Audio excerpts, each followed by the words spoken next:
Lundi soir 18h30, tu arrives à la maison, ta journée dans le corps. T'es vraiment fier de toi parce que t'as réussi à aller au gym faire ton spinning malgré le manque de motivation, mais là, t'as faim. Pas juste faim. Tellement que tu pourrais manger au moins 3 à 4 fois le petit bol poke végé que t'as vu passer sur ton Instagram pendant tes 5 ou 15 minutes de procrastination cet après-midi. Via GIPHY, le problème c'est qu'à part ton restant de crème sûre et ta moitié d'oignon, tu n'as rien à manger. Option possible, cuisiner de la crème sûre aux oignons, c'est une saveur de chips, ça doit pas goûter mauvais. Commander du resto, aller au resto, aller faire l'épicerie et te cuisiner le fameux bol poke végé. Rassure-toi, tu n'es pas la seule personne à qui cette situation arrive. Et rassure-toi une deuxième fois, j'ai la solution pour toi, le meal prep. Le secret de ton amie Sabrina et de son beau lunch. La planification alimentaire, c'est le concept de planifier et de cuisiner tes repas pour les quelques jours suivants. L'objectif étant d'économiser beaucoup de temps, d'argent, de vaisselle et de bien manger pour le reste de la semaine. Saous-Jules, Shutterstock. Voici les grands principes. On sacrifie 1 à 3 heures pour cuisiner une journée où on peut se le permettre. Dimanche après-midi, on cuisine de grandes quantités d'un plat. On divise le tout en portions individuelles qu'on réfrigère ou qu'on congèle pour les jours suivants. On facilite la consommation d'aliments sains. On n'oublie pas de prendre une photo à la fin, sign on STEKTAs vraiment fait ton.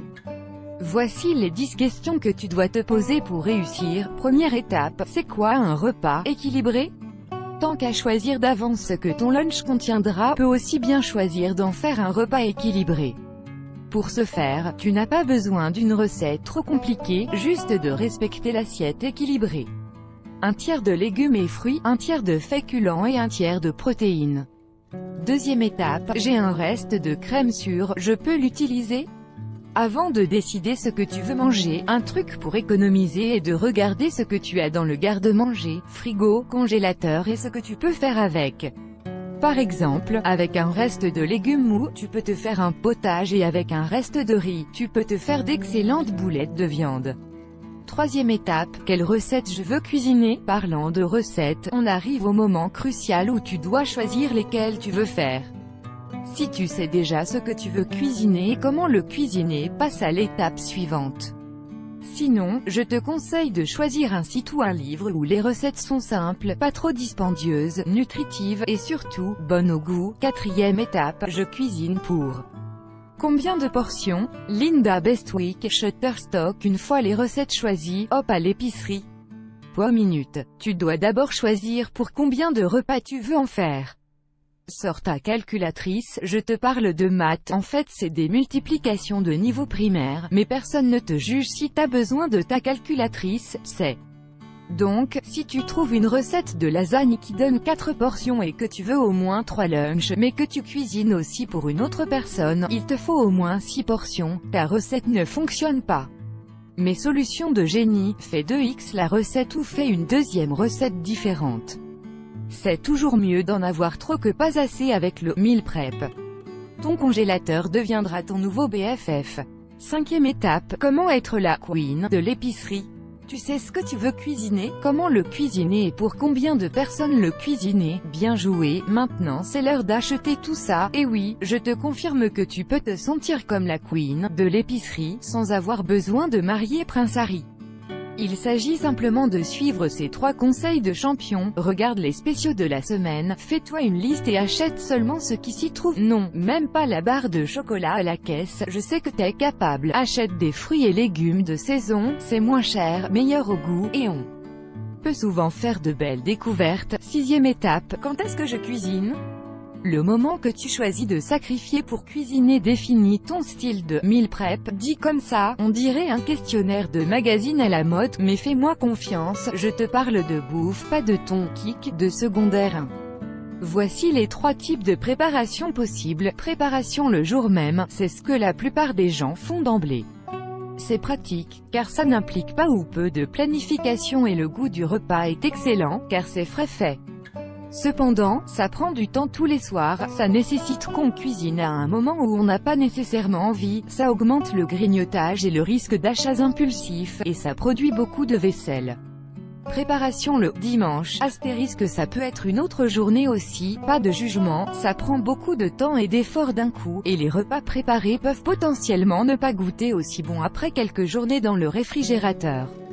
En revanche, ça permet une optimisation impressionnante du temps pendant la semaine, ça diminue le grignotage et le risque d'achats impulsifs, et quand on a plusieurs repas prêts d'avance, ça augmente la flexibilité au moment de choisir quoi manger.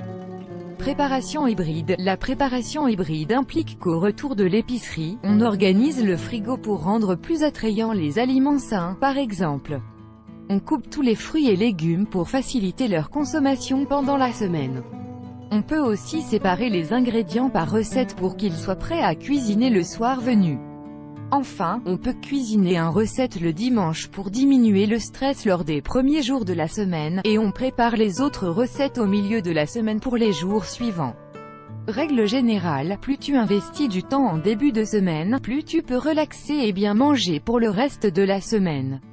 7e étape, comment accélérer ma recette et diminuer ma vaisselle, qui est un Oksana, Shutterstock. Comment être paresseuse et avoir l'air d'un génie en même temps? En t'inspirant des 3 techniques suivantes pour cuisiner tes festins, plats à la plaque, tu mets tout dans la plaque, légumes, viande, épices, et tu mets ça au four. TA's Sally One chose, at TA's plus yours repis de prets. Ça a fonctionné à merveille. Tu peux le faire aussi. Plat au four micro-ondes, le comble du génie, tu n'as même plus besoin d'allumer ton four. Tu n'as qu'à mettre tous tes ingrédients dans un contenant allant au micro-ondes, et hop, le ding mélodieux de ton four micro-ondes t'avertit qu'un repas gastronomique est prêt. 8e étape, je peux pas croire que j'ai autant de nourriture, dans quoi je mets ça? Excellente question. Ma réponse facile serait la suivante, dans des contenants allant au micro-ondes? Ma réponse compliquée serait exactement la même. 9e étape, j'entrepose ça où? La plupart des repas se conservent au réfrigérateur et au congélateur, mais certains aliments spécifiques comme la laitue ne se congèlent pas bien. Règle générale, avec quelques portions d'avance, on peut conserver 2 à 3 jours de lunch au frigo. On envoie le reste au congélateur. Et après la préparation de ta recette, n'attends pas trop longtemps avant de réfrigérer. Pour te souvenir de ce qu'il faut faire, voici un poème. Dès qu'il n'y a plus de vapeur au réfrigérateur quand tu en cuisines plusieurs repas au congélateur. 10e étape, comment répondre aux collègues jaloux?